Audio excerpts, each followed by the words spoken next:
Baik, Pak, ikhwah fillah, karena waktu sudah menunjukkan pukul 16.20, mungkin kita langsung saja kita mulai kelas tahsin kita pada sore hari ini.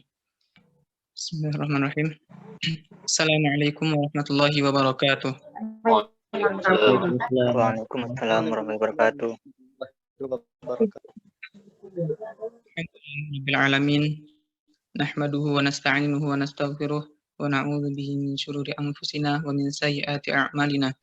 May yahdihillahu fala mudilla lahu wa may yudlil fala hadiyalah. Asyhadu an la ilaha illallah wahdahu la syarika lah wa asyhadu anna Muhammadan abduhu wa rasuluh sallallahu alaihi wasallam la nabiyya ba'da amma ba'du. Puji beserta syukur tidak bosan-bosannya kita aturkan atas kehadirat Allah Subhanahu wa taala, karena berkat rahmat, nikmat dan karunia-Nya lah kita masih diberi kesempatan untuk berjumpa dengan Ramadan tahun ini, dan pada hari ini saya dapat di kelas tahsin spesial. Dengan salam, tidak lupa dia Nabi Muhammad Shallallahu Alaihi Wasallam dengan hantaran kata Allahumma salli ala Muhammad wa ala ali Muhammad. Sebelum kita mulai acara kita pada sore hari ini, mungkin Ana ingin memberikan sedikit informasi terlebih dahulu. Untuk kelas tahsin kita pada Ramadan kali ini itu insya Allah akan diadakan setiap minggunya pada bulan Ramadan ini. Untuk minggu selanjutnya kelas tahsin kita akan laksanakan per gendernya. Jadi untuk yang ikhwan itu diadakan pada hari Sabtu pukul 16.15 dan untuk akhwat itu pada hari Minggu pukul 16.15. Sedangkan untuk kelas tahsin setelah Ramadan itu jadwalnya akan segera diinfokan. Mungkin sekian info dari Ana. Baiklah, untuk memulai kelas tahsin kita pada sore hari ini, marilah kita sama-sama ucapkan ta'awudz dan basmalah. A'udzubillahi minasyaitonirrajim. Bismillahirrahmanirrahim. Untuk acara selanjutnya yaitu pembacaan Al-Qur'an yang akan dibacakan oleh Akhina Zikri Nur Rahman. Pada Akhina Zikri, tafadhol. Baik, syukran moderator. A'udzu billahi minasyaitonir rajim. Bismillahirrahmanirrahim. Tabarakalladzi biyadihil mulku wa huwa ala kulli syai'in qadir. Alladzi khalaqal mauta wal hayata liyabluwakum ayyukum ahsanu amala wa huwal azizul ghafur. Alladzi khalaqa sab'a samawati tibaqa ma tara fi khalqir rahmani min tafawut. Farji'il basara hal tara min futur. Thumma rji'il basara karrataini yanqalib ilaikal basaru khasi'an wa huwa hasir. Walaqad zayyana as-samaa'a ad-dunya bimasabiha wa ja'alnaha rujuman lisyayatin. Wa a'tadna lahum 'adzabas sa'ir. Walilladzina kafaru birabbihim 'adzabu jahannam. Wa bi'sal masir. Idza ulqu fiha sami'u laha shahiqan wa hiya tafur. Takadu tamayyazu minal ghayz. Kullama ulqiya fiha fawjun sa'alahum khazanatuha alam ya'tikum nadhir. Qalu bala qad ja'ana nadhir فكذبنا وقلنا ما نزل الله من شيء إن أنتم إلا في ضلال كبير وقالوا لو كنا نسمع أو نعقل ما كنا في أصحاب السعير فاعترفوا بذنبهم فسحقا لأصحاب السعير إن الذين يخشون ربهم بالغيب لهم مغفرة وأجر كبير صدق الله العظيم.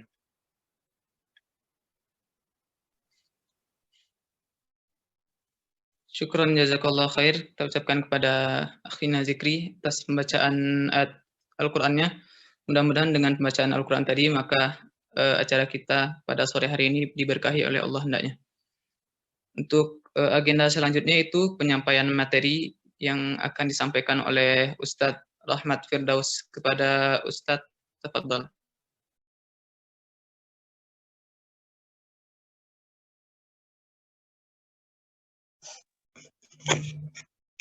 Ya, bismillahirrahmanirrahim.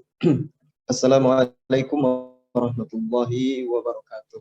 Waalaikumsalam warahmatullahi wabarakatuh. Innal hamdalillah nahmaduhu wa nasta'inuhu wa nastaghfiruh wa na'udzu billahi min shururi anfusina wa min sayyiati a'malina. May yahdihillahu fala mudilla lahu wa may yudlilhu fala hadiya lahu. Nashhadu an la ilaha illallah wahdahu la syarika lah wa nashhadu anna Muhammadan abduhu wa rasuluhu alladzi la nabiyya ba'd. Allahumma wassalli wa sallim wa barik ala nabiyyina wa habibina Muhammad wa ala alihi wa sahbihi wa man tabi'ahu ila yaumil qiyamah amma ba'd. Allahumma 'allimna ma yanfa'una wanfa'na bima 'allamtana wa zidna ilma. Teman-teman yang dirahmati Allah, pertama di sore hari yang berbahagia ini kita bersyukur kepada Allah Subhanahu wa taala karena diberikan kesempatan untuk bertatap muka meskipun tidak secara langsung, hanya secara online atau virtual. Namun ala kulli hal ini tetap sebuah karunia dan nikmat yang layak untuk kita syukuri, apalagi di momen yang mulia ini, yaitu di bulan Ramadan. Kita diberikan kesempatan untuk berkumpul di dalam majelis virtual ini, di dalam agenda tahsin tilawah Al-Quran. Mudah-mudahan Allah memberkahi setiap kegiatan kita yang kita niatkan untuk ibadah kepada Allah Subhanahu wa taala, menjalankan segala perintah Allah, menjalankan sunnah-sunnah Rasulullah Shallallahu Alaihi Wasallam. Kemudian salawat dan salam tidak lupa senantiasa kita doakan untuk uswah dan qudwah kita Nabi Muhammad Shallallahu Alaihi Wasallam. Allahumma sholli ala Muhammad wa ala ali Muhammad. Semoga senantiasa tercurah untuk beliau, untuk para sahabat beliau, untuk keluarga, untuk para ulama, tabi'in, tabi'un tabi'in, dan seterusnya, dan semua orang yang mengikuti beliau, menjalankan ajaran beliau, mengikuti jejak sunnah beliau sampai hari kiamat, termasuk kita yang hadir di majelis ini pada hari ini, insyaallah. Amin ya rabbal alamin. Teman-teman yang dirahmati Allah, saya diberikan sebuah amanah untuk menyampaikan materi seputar tahsinut tilawah yang oleh panitia diberi judul urgensi belajar tahsin. Kalau kita bicara tentang urgensi belajar tahsin, sebenarnya ini merupakan satu subbab atau bagian pembahasan dari satu bab khusus di dalam ilmu tajwid, ya, yang judul besarnya itu adalah mabadi tajwidul mabadi fi ilmi tajwid, atau hal-hal pokok atau hal-hal yang mendasar di dalam ilmu tajwid. Ya, diantaranya adalah urgensi belajar tajwid, atau kalau oleh panitia dibahasakan urgensi belajar tahsin. Ya, pada dasarnya kita belajar tahsin tilawah Al-Quran, itu pada dasarnya adalah kita mempelajari ilmu tajwid. Karena untuk mentahsinkan bacaan Al-Quran, tahsin artinya memperbaiki atau membaguskan bacaan Al-Quran kita, maka mau tidak mau kita harus belajar ilmu tajwid. Karena dari ilmu tajwidlah kita tahu bagaimana cara membaca Al-Quran yang baik dan benar. Maka teman-teman yang dirahmati Allah, kalau boleh saya lebih meluaskan pembahasan, karena ini akan saling berkaitan nantinya. Kita akan membahas hal-hal yang terkait dengan mabadi tadi, ya, hal-hal pokok seputar ilmu tajwid. Atau kalau boleh saya berikan judul pengantar ilmu tajwid. Karena memang kalau kita berikan tema pembahasan kita urgensi belajar tahsin, berarti ini adalah materi awal. Kita baru melangkah pada tahap awal belajar tahsin. Karena kita baru akan mengetahui apa urgensinya belajar tahsin. Maka insya Allah pada kesempatan yang terbatas di sore hari ini, kita akan bahas beberapa poin yang terkait dengan mabadi di dalam ilmu tajwid. Ya, kalau kita sebutkan tahsinut tilawah itu sebenarnya adalah nama lain untuk ilmu tajwid. Belajar tahsin berarti belajar tajwid, ya, seperti yang kita sampaikan tadi. Jadi kadang-kadang kita sebutkan tahsin, kadang-kadang kita sebutkan tajwid, itu pada dasarnya sama saja. Walaupun pada secara definisi atau secara detail itu ada perbedaan yang khusus, ya, apa itu tajwid, apa itu tahsin, ada perbedaan yang ya walaupun tidak begitu tidak begitu pokok, tapi ada sedikit perbedaan. Nanti insya Allah kita akan lihat apa perbedaannya. Nah, sekarang kita akan bahas beberapa poin terkait dengan hal-hal yang mendasari ilmu tajwid. Pertama, kita berangkat dari definisi terlebih dahulu supaya kita sama pemahamannya tentang apa yang kita bicarakan. Jadi kalau sekarang kita bicara tentang tajwid atau bicara tentang tahsin, kita harus definisikan dulu tajwid itu apa. Nah, teman-teman yang dirahmati Allah, tajwid sendiri berasal dari kata jawwada yujawwid. Dan ini maknanya sama dengan kata hassana yuhassinu. Makanya tajwid, tahsin itu maknanya mirip, hampir sama, atau boleh dikatakan sama semua. Tajwid dari kata jawwada yujawwidu maknanya atau memiliki makna yang sama dengan tahsin yang berasal dari kata hassana yuhassinu, yaitu maksudnya memperbaiki atau membaguskan. Secara bahasa artinya adalah memperbaiki atau membaguskan. Kalau dari segi istilah, tajwid ini maksudnya adalah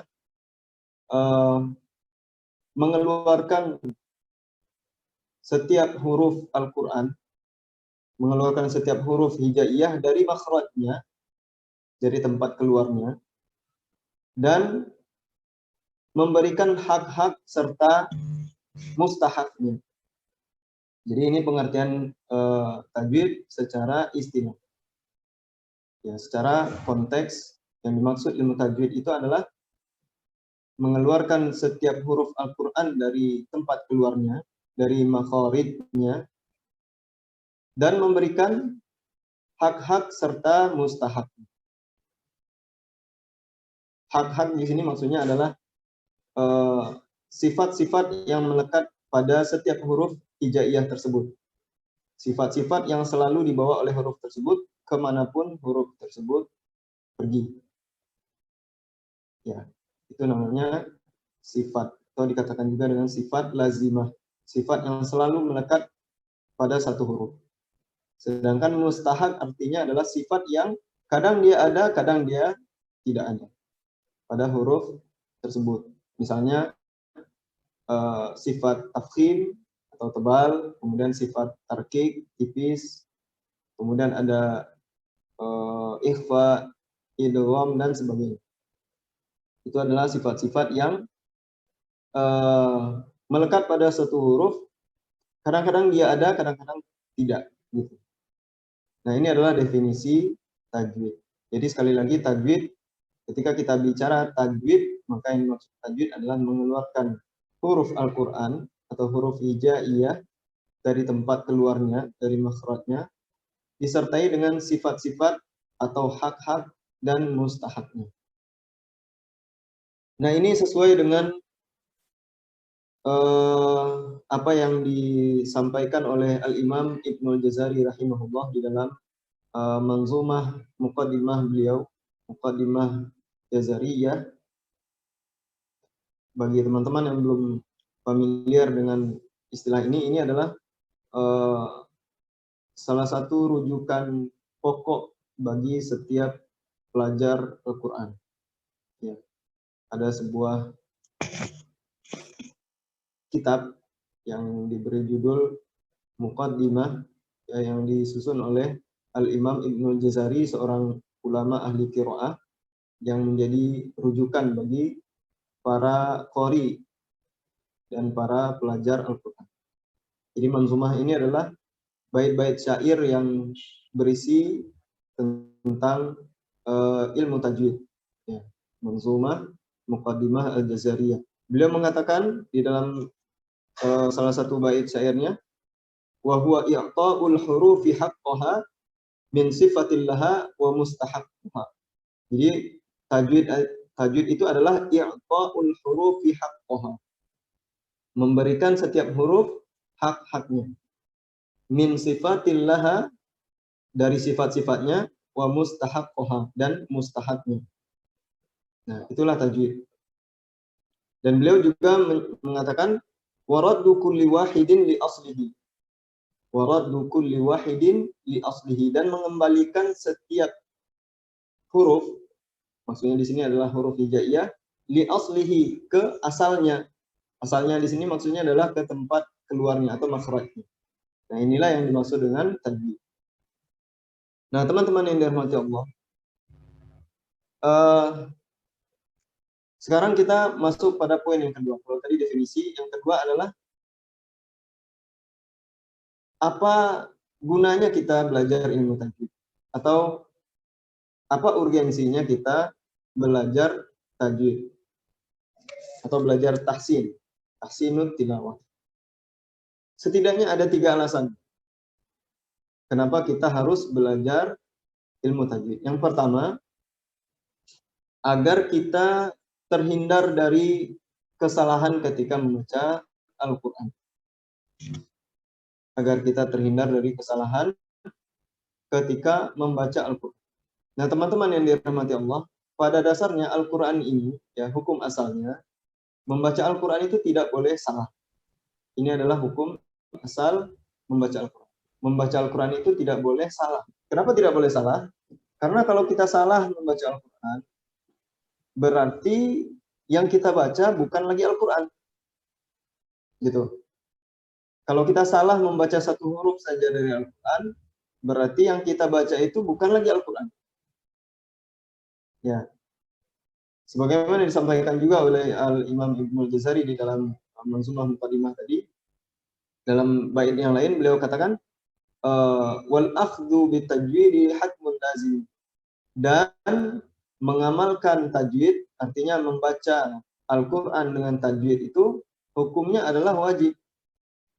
Ya, hatmun lazim. Hukumnya adalah wajib. Ya. Bahkan Al-Imam Ibnul Jazari mengatakan, man lam yujawwidil Qur'ana athimun. Barang siapa yang tidak mentajwidkan Al-Quran secara sengaja, maka dia berdosa. Kenapa berdosa? Bila lanjutkan dalam syairnya, li'annahu bihil ilahu anzal. Karena dengan tajwidlah Allah Subhanahu wa taala menurunkan Al-Qur'an. Ya. Wa hakadha minhu ilaina wasal. Dan seperti itulah Al-Quran itu sampai kepada kita sampai sekarang. Jadi sebagaimana Al-Quran itu turun, harus seperti itu juga kita membacanya sekarang. Nah, inilah urgensinya kita belajar tajwid agar kita bisa membaca Al-Quran sebagaimana Al-Quran pertama dari kesalahan ketika membaca. Karena kalau kita salah membaca Al-Quran, berarti yang kita baca bukan Al-Quran. Dan kalau kita salah secara sengaja, maksudnya salah secara sengaja di sini adalah kita tahu bahwa kita tidak bisa membaca Al-Quran dengan benar, tapi kita tidak mau belajar. Maka ini dianggap kita membaca salah secara sengaja. Jadi kalau kita memang tahu kita masih suka salah membaca Al-Quran, maka kewajiban kita adalah belajar tajwid. Ya, belajar tahsin.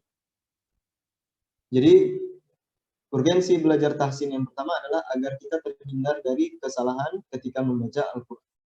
Nah, kesalahan di dalam membaca Al-Quran ini oleh para ulama dibagi menjadi dua. Ya, kesalahan di dalam membaca Al-Quran ini diistilahkan dengan al-lahan. Lahan ini dibagi dua. Yang pertama diistilahkan dengan lahnul jali, yaitu kesalahan yang jali, yang terang, yang jelas, yang tidak samar sama sekali, yang bisa diketahui oleh orang yang mengerti bahasa Arab. Jadi jika seseorang bisa bahasa Arab, atau orang katakanlah orang Arab, ketika mendengar kesalahan ini dia langsung tahu ini memang salah. Nah, itu disebut dengan lahnul jali, kesalahan yang jali. Contohnya apa? Kesalahan yang jali ini misalnya mengubah huruf. Contoh di dalam surat Al-Fatihah kita membaca ayat Alhamdulillahi Rabbil Alamin. Kita baca Alhamdulillahi Rabbil Alamin. Ya, bagi kita yang bukan orang Arab asli mungkin terdengarnya biasa saja, tidak ada yang salah. Dan ini yang terjadi di tengah-tengah masyarakat kita kebanyakan, bahkan oleh imam-imam sholat pun masih melakukan kesalahan yang seperti ini, ya, mengubah huruf Al-Quran. Alhamdulillahi Rabbil Alamin dibaca Alhamdulillahi Rabbil Alamin. Ada dua huruf yang diubah. Yang pertama huruf H diganti menjadi huruf H. Alhamdu diganti dengan alhamdu. Ini secara makna sudah melenceng jauh sekali. Ya, bahkan maknanya bertolak belakang. Rabbil Alamin diganti dengan Rabbil Alamin. Huruf Ain diganti dengan Hamzah. Ini adalah lahnul jali. Orang yang ngerti bahasa Arab, bahkan orang yang memang sehari-harinya berbahasa Arab, orang Arab asli, ketika mendengar kesalahan seperti ini, dia langsung tahu ini memang salah. Ya, karena ada huruf yang berubah. Ada huruf yang salah. Atau kesalahan yang termasuk dalam lahnul jali yang lain adalah ketika kita mengubah harokat. Mengubah harokat. Misalnya apa? Bismillahirrahmanirrahim dibaca Bismillahirrahmanirrahim. Apa yang berubah di situ? Ada harokat huruf ra yang harusnya kasrah diganti dengan dhammah. Ar-Rahmani diganti dengan Ar-Rahmanu. Mungkin orang yang tidak mengerti bahasa Arab tidak ngerti kesalahannya di mana. Tapi bagi orang yang berbahasa Arab, orang yang sehari-harinya memang bahasa ibunya adalah bahasa Arab, itu paham sekali ini salah. Itu yang dimaksud dengan lahnul jali. Kesalahan yang terang, yang jelas. Ya, bagi orang yang mengerti bahasa Arab. Dan yang kedua, kesalahan di dalam baca Al-Quran itu diistilahkan dengan lahnul khafi. Kesalahan yang samar. Kesalahan yang samar. Yang hanya bisa diketahui oleh orang yang memang menguasai ilmu tajwid. Ya, bahkan orang Arab sekalipun tidak semuanya menguasai ilmu tajwid. Orang yang sehari-harinya berbicara bahasa Arab belum tentu mengerti ilmu tajwid. Karena bahasa Arab sehari-hari itu tidak dibaca dengan kaidah tajwid. Ya. Misalnya di dalam percakapan bahasa bahasa Arab itu tidak dikenal yang istilahnya ikhfa, iqlab, idgham, walaupun pada sebagian idgham memang dipraktikkan juga dalam percakapan sehari-hari, dalam melafalkan huruf sehari-hari. Tapi misalnya idgham bi gunnah itu tidak ada di dalam percakapan sehari-hari dalam bahasa Arab. Sehingga kesalahan yang sifatnya khafi ini, yang tersembunyi atau yang samar, itu hanya diketahui oleh orang yang memang memahami betul kaidah-kaidah ilmu tajwid. Nah, jadi kita penting belajar ilmu tajwid ini agar terhindar dari dua kesalahan ini. Malah tujuan utama belajar ilmu tajwid itu adalah untuk menghindarkan kita dari kesalahan sampai ke kesalahan tersamar sekalipun. Gitu. Jadi bukan sekedar kesalahan yang jali saja, enggak. Kalau kesalahan yang jali saja, kesalahan yang terang saja, itu enggak, belajar ilmu tajwid pun bisa diantisipasi. Caranya apa? Caranya kita belajar bahasa Arab. Kalau kita belajar bahasa Arab, belajar nahwu, sharaf, maka kita bisa menghindarkan kesalahan yang jali tadi. Tapi kesalahan yang khafi gimana? Kesalahan yang khafi hanya bisa dihindari dengan belajar tajwid.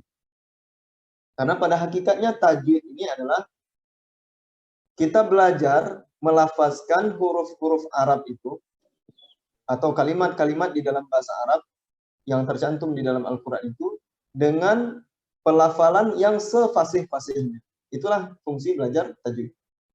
Ya, sebagaimana yang juga disampaikan oleh Al-Imam Ibnu Jazari dalam manzumah beliau, ya, makharijal huruf wasifati liyalfidhu bi afsahil lughati. Jadi tujuannya kita belajar tajwid itu adalah liyalfidhu bi afsahil lughati, agar kita bisa melafazkan kalimat-kalimat di dalam Al-Qur'an itu dengan bi afsahil lughati, dengan bahasa Arab yang paling fasih. Bi afsahi, yang paling fasih, bukan bahasa Arab yang fasih saja, tapi yang paling fasih. Gitu. Misalnya apa? Misalnya saya ambil contoh satu di dalam surat Al-Zalzalah misalnya. 2 ayat terakhir. Allah Subhanahu wa taala berfirman, "Faman ya'mal mithqala dzarratin khairan yarah." Ya. Jadi cara membaca kalimat ini dengan afsahil lughati adalah seperti itu. Faman ya'mal, ada idgham bi gunnah di sana. Tapi kalau kita baca secara bahasa Arab biasa, kita bisa aja membaca faman ya'mal mithqala dzarratin khairan yarah wa man ya'mal mithqala dzarratin syarran yarah. Seperti itu saja. Kalau secara bahasa Arab tidak ada masalah. Tapi kalau secara tajwid salah. Ya, harus dibaca dengan bahasa yang paling fasih. Nah, jadi ini tujuan yang pertama mempelajari ilmu tajwid atau belajar tahsin. Tahsin adalah untuk menghindarkan dari kesalahan dalam bacaan. Kemudian yang kedua, tujuan kita belajar tahsin adalah agar kita bisa ikut andil di dalam menjaga keaslian Al-Quran.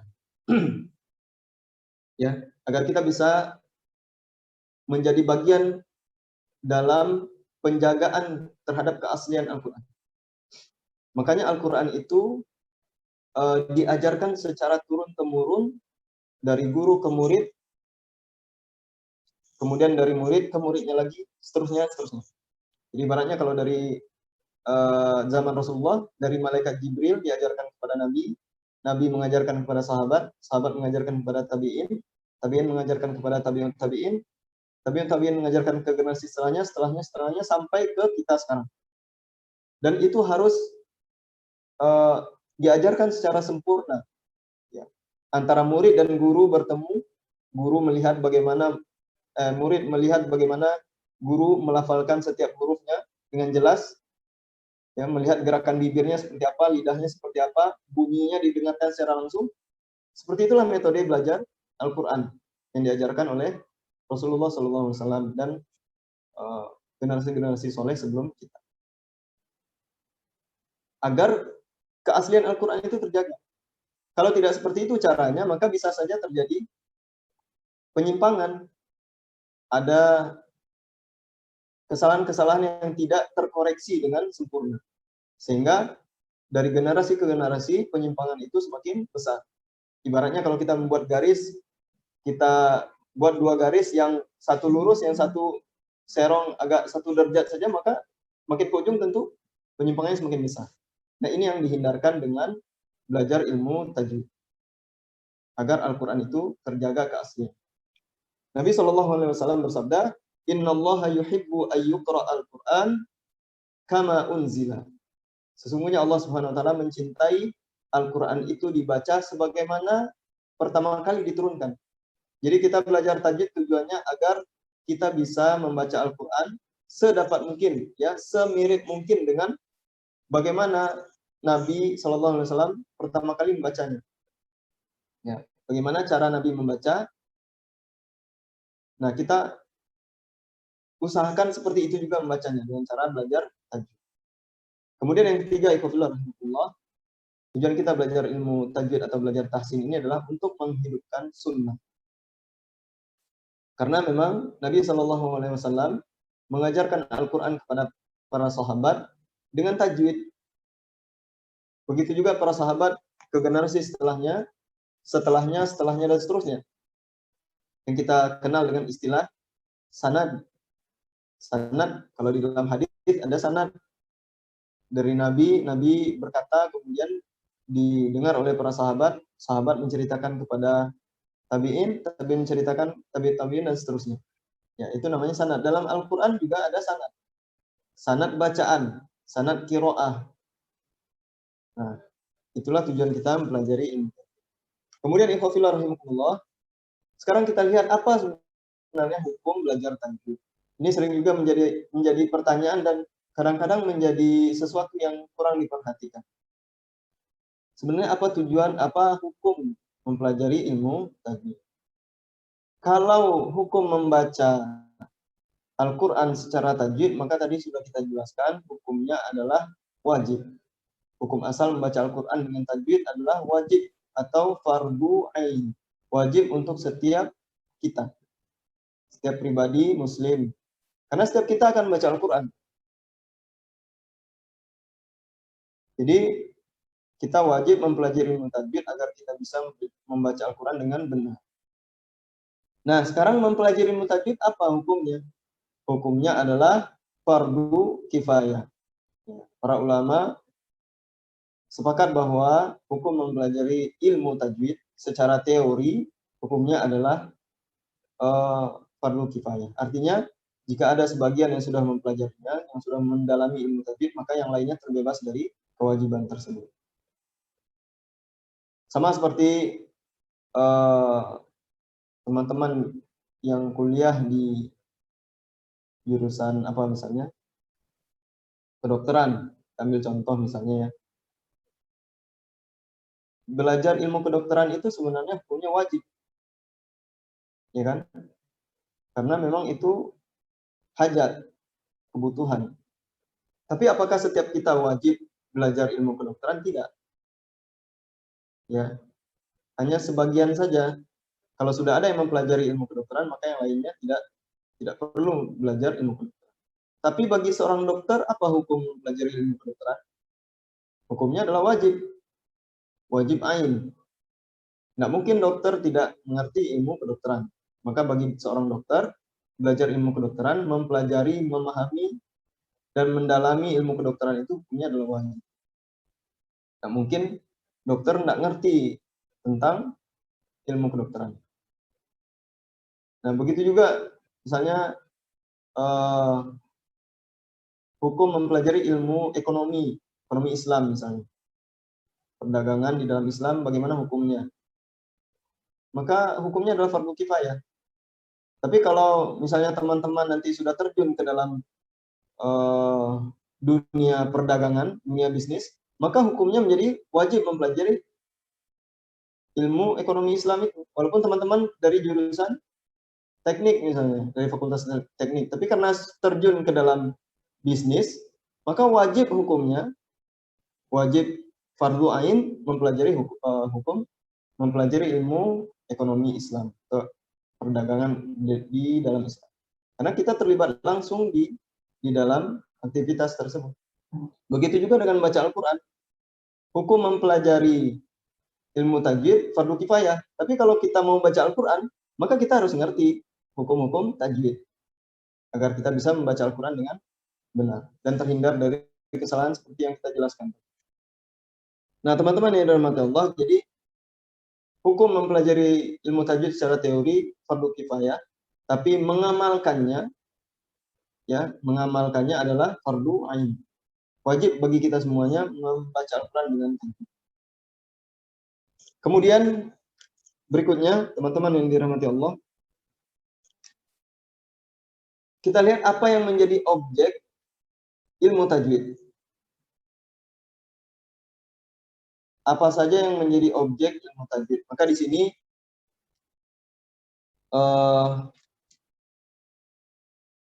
ada tiga objek yang wajib diterapkan ilmu tajwid di dalamnya. Yang pertama adalah tilawah, tilawatul Quran, yaitu membaca Al-Quran seperti kita membaca sehari-hari, baca Al-Quran dengan baik itu dengan melihat mushaf ataupun dengan hafalan, maka itu masuk kategori tilawah. Maka wajib kita menerapkan tajwid di dalamnya. Yang kedua adalah ketika di dalam majelis pengambilan sanad tilawah Al-Quran. Nah, ini tentu lebih wajib lagi. Dalam pengambilan sanad, pengambilan ijazah bacaan, itu harus dan wajib diterapkan kaidah-kaidah ilmu tajwid. Dan yang ketiga adalah di dalam qiraah. Nah, jadi ini ada sedikit perbedaan antara tilawah dengan qiraah. Kalau tilawah adalah seperti kita membaca Al-Quran sehari-hari. Kalau qiraah, misalnya kita mengutip ayat ketika khutbah, ketika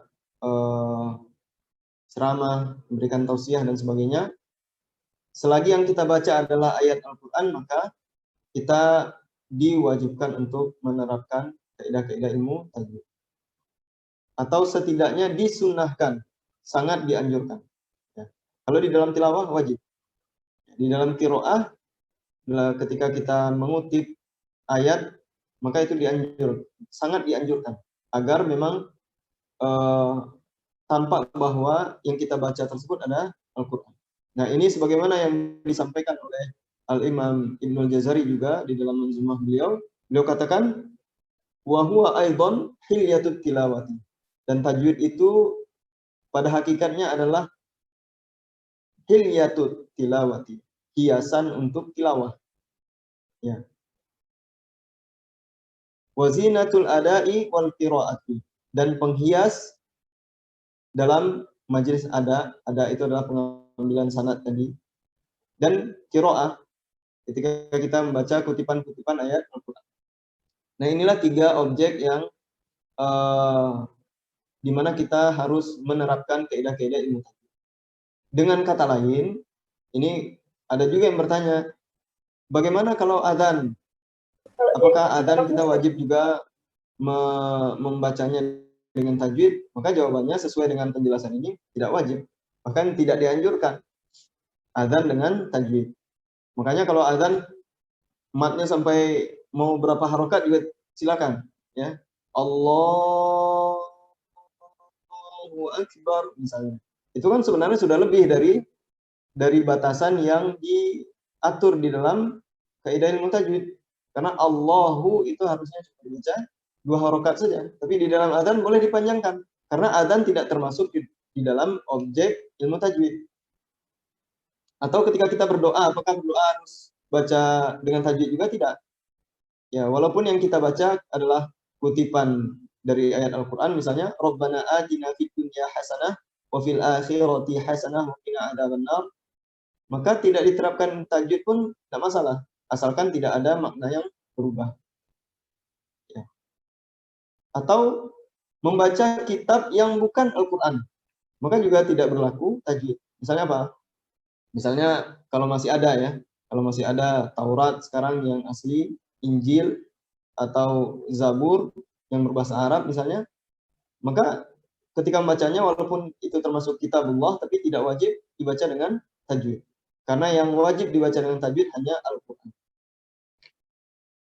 Nah, teman-teman yang dirahmati Allah, berikutnya setelah kita mengetahui apa hukumnya, kemudian apa urgensinya, sekarang apa keutamaan kita belajar ini? Nah, tentu ada pahala yang dijanjikan. Karena mempelajari ilmu tajwid ini termasuk ibadah. Kenapa termasuk ibadah? Karena ilmu tajwid adalah ilmu yang langsung bersinggungan dengan Al-Quran. Ilmu yang langsung berhubungan dengan Al-Quran. Ilmu tajwid merupakan salah satu cabang dari ilmu Al-Quran. Maka mempelajari ilmu tajwid berarti sama artinya mempelajari ilmu Al-Quran. Gitu. Maka di sini berlaku hadis Nabi Shallallahu Alaihi Wasallam yang mengatakan, khairukum man ta'allama al-Quran wa 'allamah. Sebaik-baik kalian adalah yang mempelajari Al-Quran dan mengajarkannya. Inilah keutamaan belajar ilmu tajwid. Karena ilmu tajwid termasuk cabang ilmu Al-Quran, maka berlaku keutamaan yang disampaikan oleh Nabi Shallallahu Alaihi Wasallam, khairukum man ta'allama al-Qur'ana wa 'allamah. Maka harusnya ini memotivasi kita semua untuk berlomba-lomba mempelajari ilmu tajwid. Ya, di samping urgensinya yang tadi sudah kita sampaikan, ditambah dengan keutamaan yang dijanjikan, ya, agar kita menjadi orang terbaik di sisi Allah Subhanahu wa taala, yaitu orang yang mempelajari Al-Qur'an. Mempelajari Al-Qur'an ini maknanya luas, mulai dari mempelajari cara membaca Al-Qur'an yang baik dan benar. Itu adalah mempelajari Al-Qur'an, termasuk juga mempelajari tafsirnya, mempelajari hukum-hukum yang terkandung di dalamnya dan seterusnya. Semuanya adalah ilmu Al-Qur'an. Ya. Jadi mempelajari Al-Qur'an wa 'allamah dan mengajarkannya. Bahkan mengajarkan Al-Qur'an ini luar biasa sekali. Coba kita bisa bayangkan. Nabi Shallallahu Alaihi Wasallam bersabda di dalam hadis yang lain, "Man qara'a harfan min kitabillah falahu bihi hasanah." Barang siapa yang membaca satu huruf dari Al-Qur'an, maka dia mendapatkan satu kebaikan. Wal hasanatu bi asyri amsalihha. Dan satu kebaikan itu akan dilipat gandakan menjadi 10. Nah, kita bisa bayangkan kalau kita mengajarkan cara membaca Al-Qur'an kepada orang lain, ya, kemudian orang itu mengamalkannya, dia membaca Al-Qur'an, satu huruf dia baca dapat 10, maka otomatis kita yang mengajarkan juga dapat 10. Kalikan saja berapa huruf yang dia baca. Misalnya dia bisa baca 1 juz dalam 1 hari, berapa pahala yang kita bisa kumpulkan dalam 1 hari hanya dengan mengajarkan cara membaca saja. Ya, kita tidak membaca, tapi karena kita mengajarkan orang membaca, dia baca, dia amalkan apa yang kita ajarkan, maka kita dapat aliran pahalanya. Dan ini adalah termasuk amalan yang tidak terputus pahalanya sampai hari kiamat. Ya, ilmu yang bermanfaat. Nah, maka teman-teman yang dirahmati Allah, semoga ini motivasi kita untuk mempelajari ilmu tajwid atau belajar tahsin tilawah Al-Quran, kemudian mengajarkannya kepada yang lain. Nah, kemudian yang terakhir, teman-teman yang dirahmati Allah, ada satu poin lagi yang tertinggal tadi, tentang landasan syar'i. Mungkin ini sudah kita ketahui bersama. Allah Subhanahu wa taala berfirman dalam Al-Qur'an surat Al-Muzammil ayat 4, "Warattilil Qur'ana tartila." Ya, warattilil Qur'ana tartila artinya adalah dan tartilkanlah Al-Qur'an itu setartil-tartil. Jadi di sini kita perhatikan yang pertama Allah merintahkan warattil. Jadi ini jelas perintahnya, dan tartilkanlah. Kalau kita lihat di dalam terjemahan Al-Qur'an Indonesia kebanyakan ini diterjemahkan dengan dan bacalah Al-Qur'an dengan tartil. Kita katakan terjemahan seperti ini tidak salah, cuma kurang mewakili makna yang sebenarnya. Karena Allah SWT berfirman bukan waqra'ul Qur'an bitartil. Nah, seperti itu bunyi ayatnya, tapi warattil. dari awal sudah diperintahkan untuk mentartilkan. Tartil ini artinya apa? Ali bin Abi Thalib menjelaskan makna tartil adalah tajwidul huruf wa ma'rifatul huruf. Mentajwidkan huruf-huruf Al-Quran dan mengetahui tempat-tempat wakaf, tempat-tempat berhenti. Jadi kita membaca Al-Quran itu sudah diperintahkan dengan tartil. Nah, kemudian Allah tambah lagi dengan waratilil Qur'ana tartila. Maknanya apa? Kalau boleh kita artikan, dan tartilkanlah Al-Quran itu dengan setartil-tartilnya. Dengan tartil yang paling sempurna. Kira-kira seperti itu artinya. Jadi bukan sekedar tartil saja. Tartil udah wajib. Baca Al-Quran dengan tajwid itu udah wajib. Tapi kalau bisa, tajwidkan lagi dengan tajwid yang paling sempurna. Ya, sebagaimana Nabi SAW itu, bacaan Nabi SAW itu digambarkan oleh ibunda kita Ummu Salamah radhiyallahu anha. Beliau katakan bacaan Nabi itu qiraatan mufassaratan harfan. Bacaan yang menafsirkan huruf per hurufnya gitu. Jadi Nabi itu kalau baca Al-Qur'an antara satu huruf dengan huruf yang lainnya itu jelas sekali bedanya. Tidak ada samar sama sekali. Sa, sin dengan shin dengan sod itu jelas sekali bedanya. Dengan ta, atau misalnya ta dengan to, bo dengan da, tidak ada samar sama sekali. Ka, ko, jelas sekali bedanya. Nah, kalau kita mungkin kebiasaan kita membaca gimana? Hampir sama aja semua gitu ya. Sin dibaca sa juga, sa dibaca sa juga, shin dibaca sa juga. Padahal maknanya bisa jauh melenceng. Misalnya apa? Ya ayyuhalladzina amanu taqullah wa qulu qawlan sadida. Itu dengan huruf sin, sadida.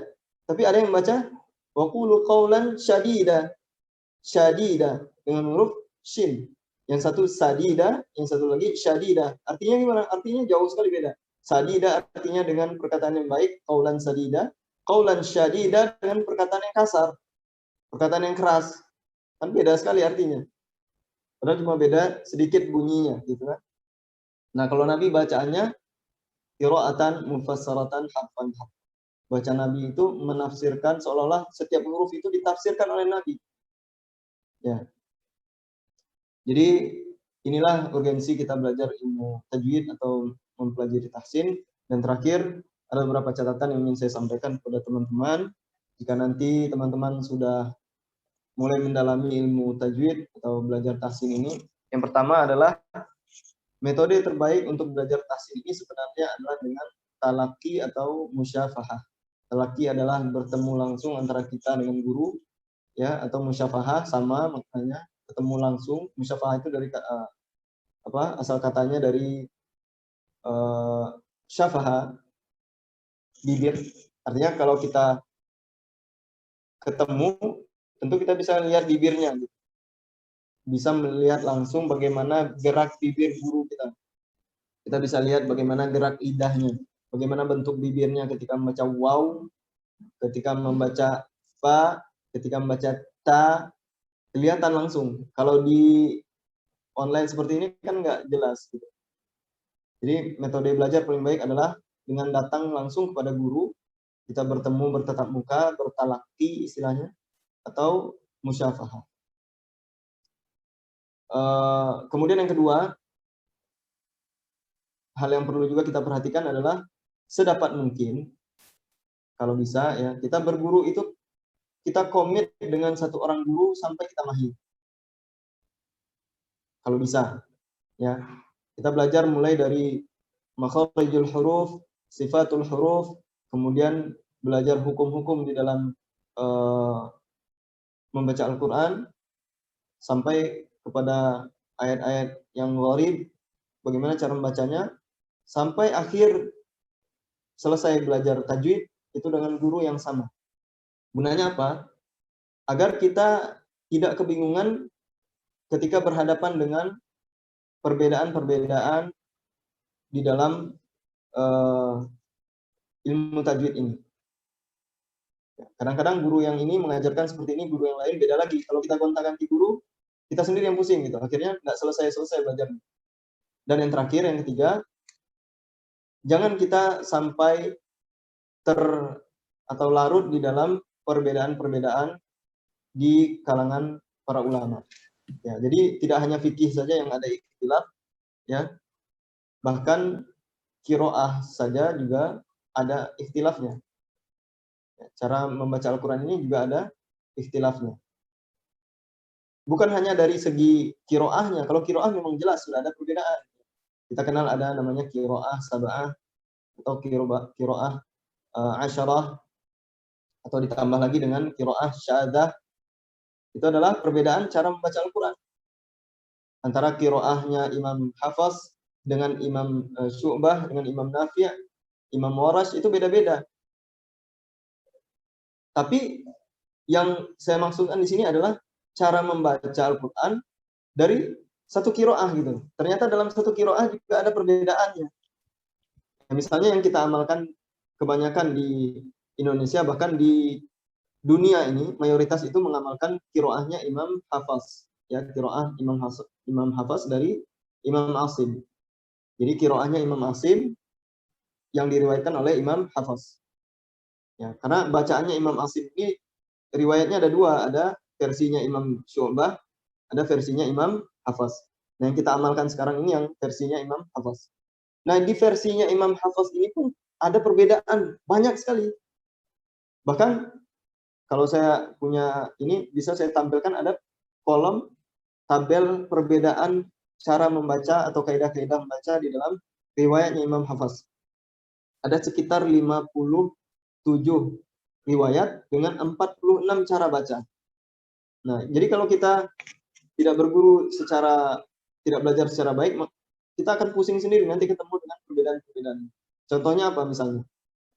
Contohnya di dalam mad, ada mad namanya mad jaiz, munfasil, dan mad wajib muttasil.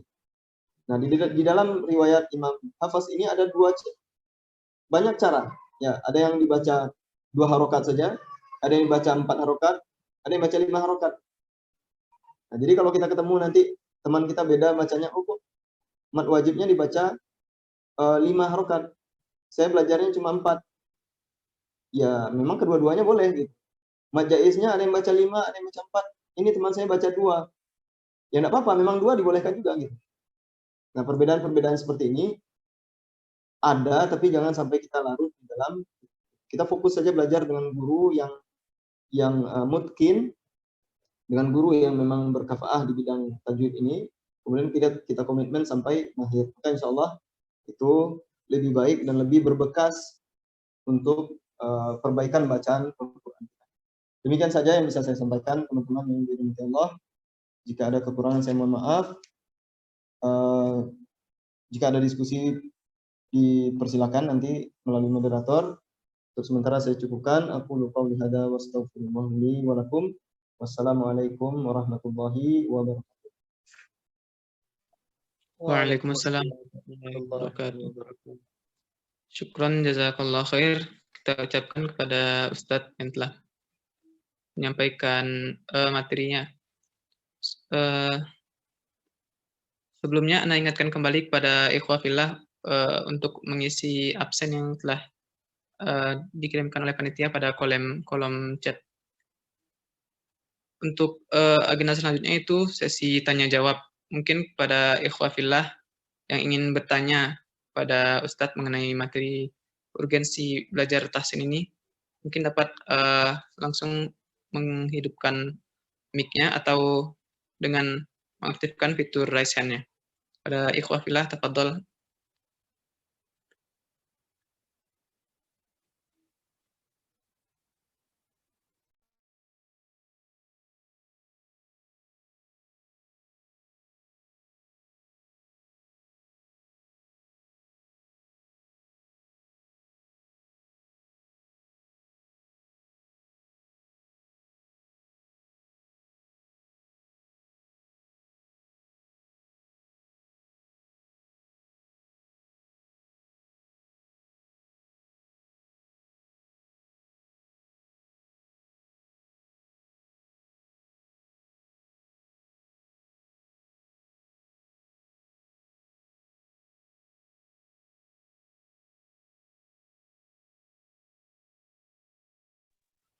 Izin moderator bertanya. Tafadhal Abi. Bismillahirrahmanirrahim. Assalamualaikum warahmatullahi wabarakatuh. Waalaikumsalam Waalaikumsalam. wabarakatuh. Pak Ustadz, sebelumnya perkenalkan nama anak Abi. Ingin bertanya Ustadz, kan di bulan puasa nih kan Ustadz dianjurkan untuk mengkhatamkan Al-Quran minimal 1 kali ya Ustadz. Kalau lebih alhamdulillah bagus. Maka dalam apa namanya tuh Ustadz, khatam Al-Quran tuh Ustadz, karena begitu semangat ya Ustadz, bahkan bacaan ngaji itu dirasa juga apa namanya belum tentu benar gitu mau Ustadz, tapi di selain terus mengejar apa namanya Ustadz, khatamnya itu mau Ustadz, bagaimana tanggapannya Ustadz? Syukran Ustadz.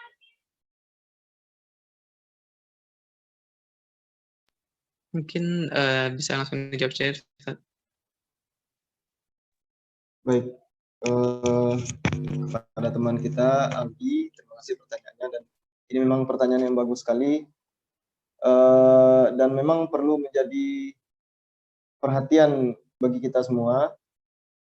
Memang di dalam bulan Ramadan ini anjuran untuk membaca Al-Quran itu adalah dari sisi kuantitasnya. Memang inilah yang dicontohkan oleh para ulama kita seperti Imam Asy-Syafi'i, Imam Abu Hanifah, dan ulama-ulama yang lain. Mereka memang di bulan Ramadan itu begitu seriusnya dengan Al-Quran, ya, terutama dalam hal membaca Al-Quran. Imam Asy-Syafi'i sampai mengkhatamkan 60 kali Al-Quran dalam bulan Ramadan. Ya, Imam Abu Hanifah juga seperti itu, 61 kali mengkhatamkan Al-Quran selama bulan Ramadan. Bahkan ada ulama yang sampai mengkhatamkan 8 kali sehari. Ya, 8 kali khatam sehari. Kita mungkin tidak bisa membayangkan bagaimana bacaannya. 8 kali khatam sehari. 4 kali siang, 4 kali malam. Ya, Imam Ibnul Khatib, seorang tabi'in, dan ini adalah pemegang rekor bacaan Al-Quran terbanyak sepanjang masa. Sampai sekarang belum ada yang bisa menyaingi dia. Nah, lalu bagaimana bagaimana status bacaannya yang seperti ini, yang sampai khatam sekian kali? Tentu kita harus membaca cepat, ya, supaya bisa dapat jumlah bacaan yang banyak, gitu kan? Jadi memang di dalam membaca Al-Quran, ya, sebagaimana yang dijelaskan juga oleh Imam Ibnu Al-Jazari dalam Manzumah beliau, tingkatan membaca Al-Quran itu ada 3. Yang pertama namanya tahqiq, membaca pelan. Yang kedua tadwir, sedang, ya, agak cepat. Kemudian hadar. Hadar ini cepat. Bagaimana standarnya? Memang tidak ada standar baku, tapi yang jelas tahqiq ini pelan. Ya, kira-kira kalau kita contohkan, Bismillahirrahmanirrahim, itu pelan. Tujuannya biasanya untuk belajar mengajar, ya, agar jelas bacaannya, tahu salahnya di mana, bisa dikoreksi.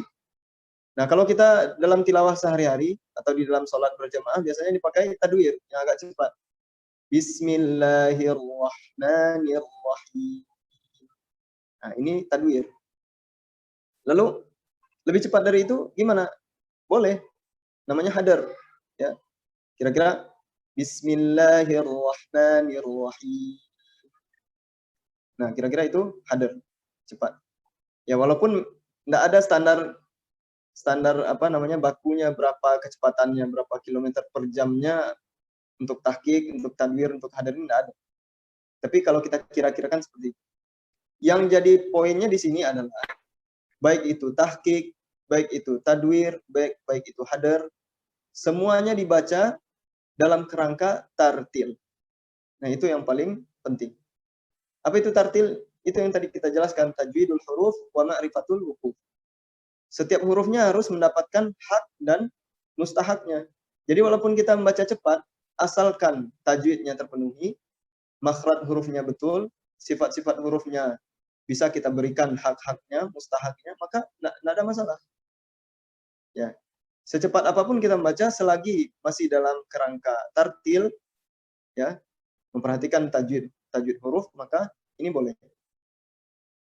Yang tidak boleh gimana? Yang tidak boleh yang tidak tartil walaupun pelan gitu. Contohnya apa? Baca pelan tapi tidak tartil. Contohnya iyyaka na'budu wa iyyaka nasta'in. Nah, itu pelan kan? Tapi tidak tartil. Kenapa tidak tartil? Karena banyak kesalahan di dalamnya. Hurufnya, makhrajnya salah, sifatnya salah gitu. Tidak tartil, walaupun pelan.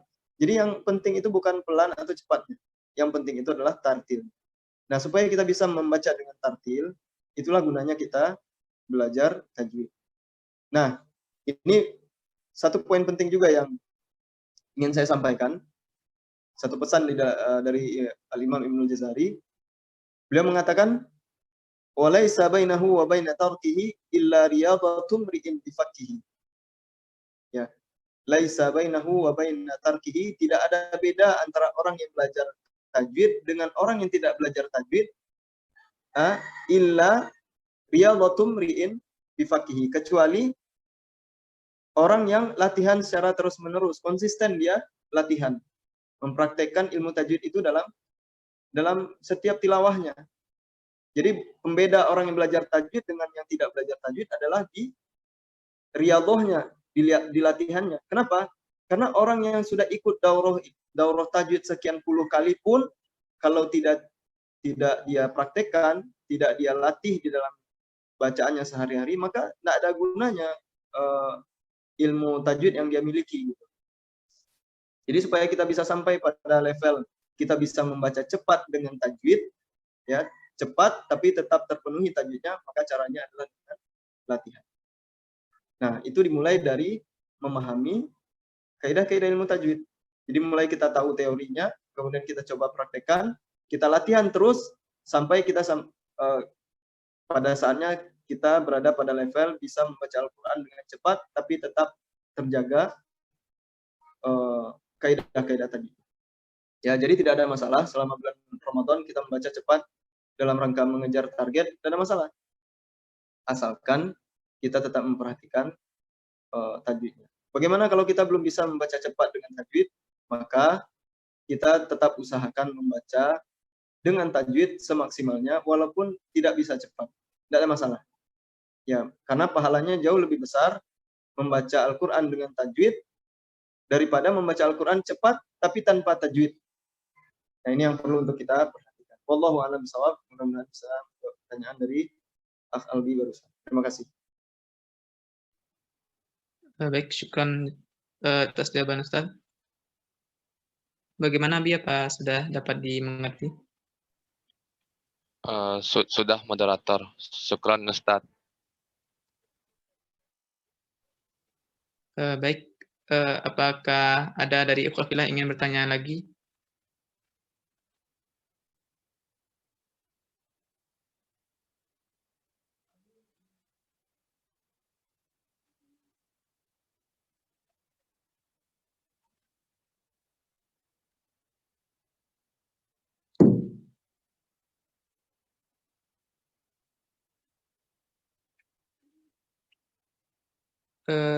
Apakah ada dari ikhwah fillah yang ingin bertanya atau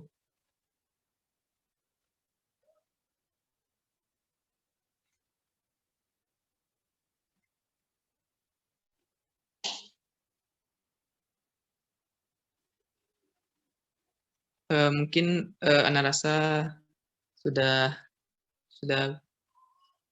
tidak ada lagi pertanyaan dari ikhwah fillah.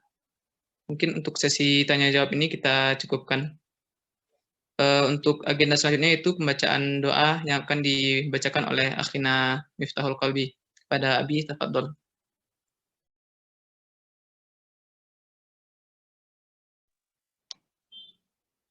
Assalamualaikum warahmatullahi wabarakatuh. Waalaikumsalam warahmatullahi A'udzu billahi minasyaitonir rajim. Bismillahirrahmanirrahim. Alhamdulillahi rabbil alamin. Wassalatu wassalamu ala asyrofil anbiya'i wal mursalin wa ala alihi wa sahbihi ajma'in. Allahumma shalli ala Muhammad wa ala ali Muhammad. Allahumma ighfir lana ذنوبنا ولوالدينا وارحمهما كما ربيانا صغيرا ولجميع المسلمين والمسلمات والمؤمنين والمؤمنات الأحياء منهم والأموات برحمتك يا أرحم الراحمين. اللهم إنا نسألك سلامة في الدين وعافية في جسدنا وزيادة في علمنا وبركة في رزقنا وتوبة قبل الموت ورحمة عند الموت ومغفرة بعد الموت. اللهم هون علينا في سكرات الموت والنجاة من النار والعفو عند الحساب. اللهم إني أسألك رضاك والجنة ونعوذ بك من سخطك والنار. اللهم إنك واعف عنا يا كريم. ربنا ظلمنا أنفسنا وإن لم تغفر لنا وترحمنا لنكونن من الخاسرين. ربنا لا تزغ قلوبنا بعد إذ هديتنا وهب لنا من لدنك رحمة إنك أنت الوهاب. ربنا آتنا من لدنك رحمة وهيئ لنا من أمرنا رشدا. ربنا تقبل منا إنك أنت السميع العليم وتب علينا إنك أنت التواب الرحيم. ربنا آتنا في الدنيا حسنة وفي الآخرة حسنة وقنا عذاب النار. سبحان ربك رب العزة عما يصفون وسلام على المرسلين والحمد لله رب العالمين. Assalamualaikum warahmatullahi wabarakatuh. Waalaikumsalam warahmatullahi wabarakatuh.